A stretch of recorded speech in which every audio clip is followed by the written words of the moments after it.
Cowboys versus Lions is a fun, scary matchup, but I do think it poses a tough reality check for Dallas. What is up, everyone, and welcome into A to Z Sports Dallas Primetime. We are live every Sunday and Thursday night at 8 p.m. Central, and I catch up with you Mondays, Tuesdays, and Wednesdays with quick hitting videos such as this one. It's going to be a fun game this Sunday, Cowboys-Lions. I do think, and we're going to break it down from the defensive side of the ball more than anything today, and then on Thursday with the preview show, we'll get into the predictions and everything. But I think this game is particularly interesting because it shows a challenge that you just didn't have versus the Pittsburgh Steelers. The whole conversation going into Pittsburgh was it's going to be a tough game because it's a well-coached unit. You're on the road. It's Mike Tomlin and company. Justin Fields is a mobile QB.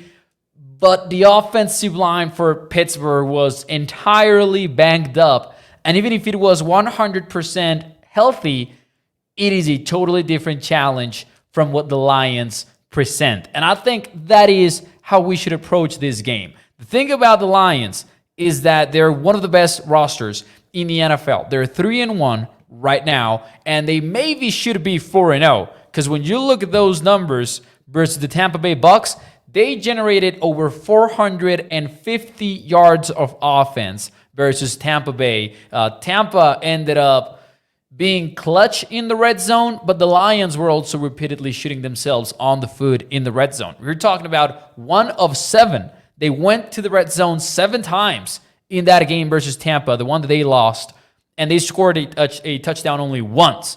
That is a rarity for a team like the Lions. And let me say something. The play calling was weird on that game. They kept throwing the football around instead of running it, which was pretty wild, and that's what led to that. But you look at the Lions, you better think of a good football team. And I wanted to get into this. I think the betting world has really changed its opinion on the Cowboys. And when I say this is a game with a tough reality check, I'm talking about how you got to show that you can play against a big boy in the NFL. Because you beat the Steelers, deserving win. We should credit it for them. A win is a win. It was tough. It was on the road. I'm not trying to dismiss that win at all. You know my take on it. I thought it was going to be a tough game. I thought the Cowboys could lose it. So they deserve the merit of going to Pittsburgh and winning that game.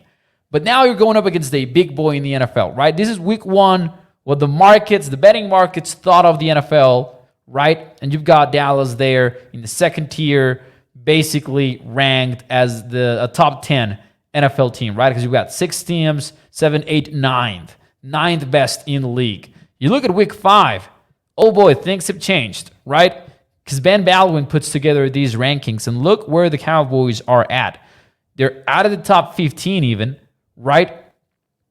They're all the way down here. They're beneath the Washington Commanders. They're beneath the Giants that lost to the Seahawks, that lost to the Giants recently. It's weird. It's kind of like a situation where, okay, the whole NFL is doubting you. How do you get them to believe? You do so by beating the Lions, who, by the way, it is Detroit that is a favorite for over a field goal going into week 6.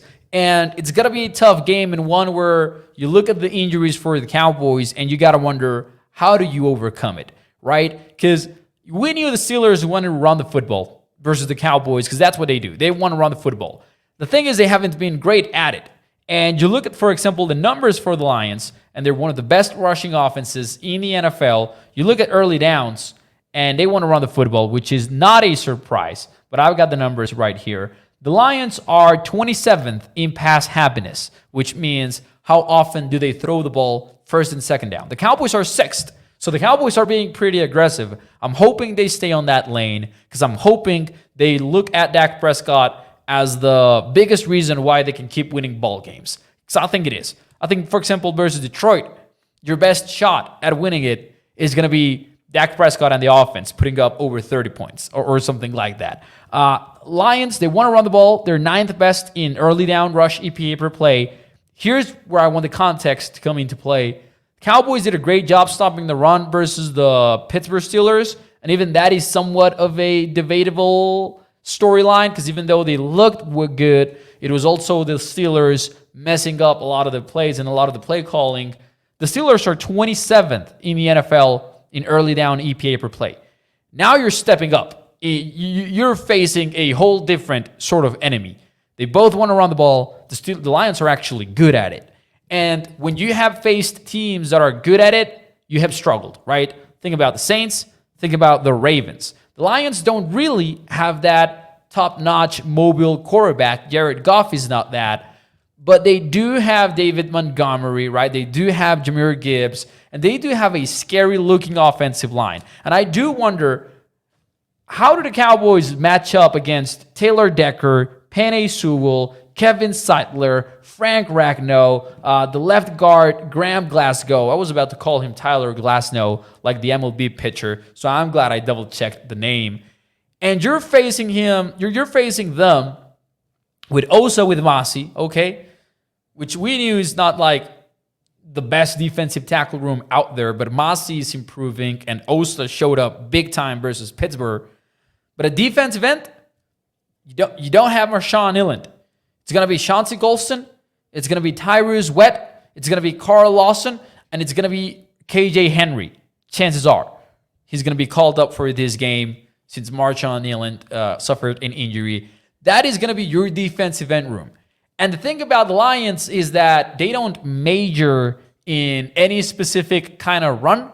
You've got the 49ers who like to do wide zone. You've got some power teams that like to do duo, power, that kind of stuff. The Lions do it all. And that's the magic of the Lions rushing offense, right? They have this diverse menu from where Ben Johnson can just pick whatever he wants to do.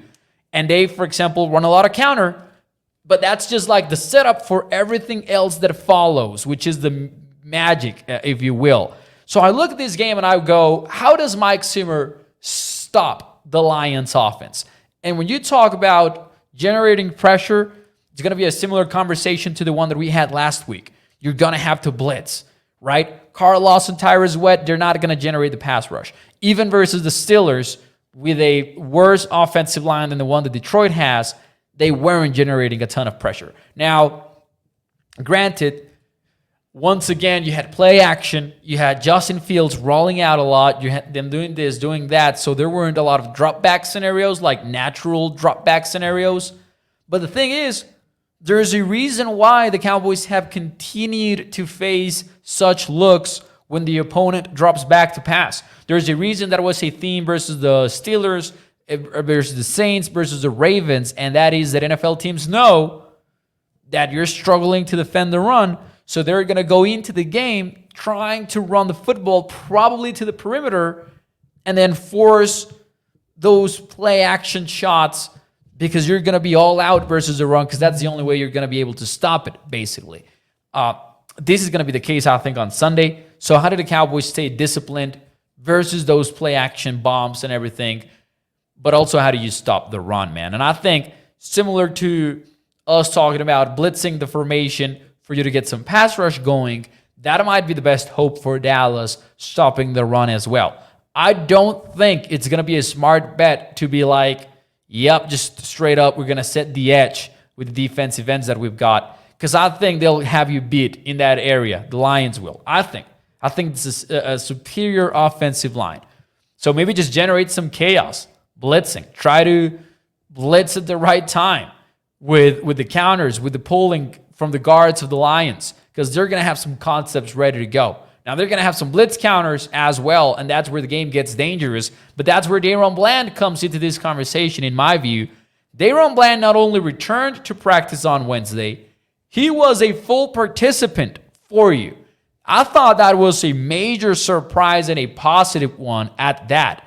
Because if you get Daron Bland back for this one, and you've got Trevon Diggs, and you've got Jordan Lewis, that really opens up the door for you to do what Dan Quinn used to do, where you're playing man coverage, you're loading the box, and you're trying to stop the run by selling out on it. Now, you might be thinking, Mo, weren't we supposed to be excited about Mike Zimmer because he doesn't depend on stopping the run from a stacked box?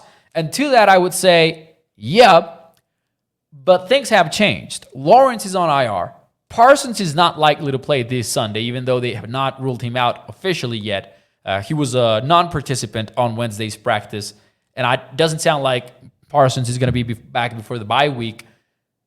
So things have changed. Right now, I think you are at a very significant disadvantage from a personal standpoint. So I would say, hey, load the box, blitz the formation, try to get the most chaos that you can. Because if you allow the Lions to get going in the running game, you're not gonna. It's game over essentially. This is one of the best rushing offenses in the NFL, and they will be aggressive on fourth down, which means they're willing to run on 3rd and 6. They're willing to run on 3rd and 5, and not even then will you get true drop back scenarios because the Lions will be comfortable being like, "Yep, we'll just run it on you again and again and again and again." Tough game, very tough game. Ultimately, it comes down to young guys stepping up. That's the world that the Cowboys have decided to live in. Jerry Jones still insists that they're not going to bring in any more guys, so don't expect a trade, don't expect a free agent addition, anything like that. And if they do, it's likely going to be for depth. The Cowboys have 3 comp picks for the 5th round projected for 2025, so they're likely going to move some picks like that if it comes down to it in the trade deadline, but not anything major. They're going to bet on Tyrus Wett. They're going to bet on KJ Henry, Carl Lawson, just stepping up, doing their thing. But for now, the Cowboys are going to have a very banged up defensive line, and chances are the ones that are going to have to step up are the linebackers once again. Can they do so against a much better opponent than the Steelers are? I think that's the big reality check that the Cowboys face on Sunday, Week 6. Now, the Cowboys can win this one, and we'll talk more about this tomorrow when we get to the Thursday live show, 8 p.m. Central. But for now, I hope that you enjoyed these early thoughts on the Lions, and I'll see you very soon. Hit the like button for me. Bye-bye.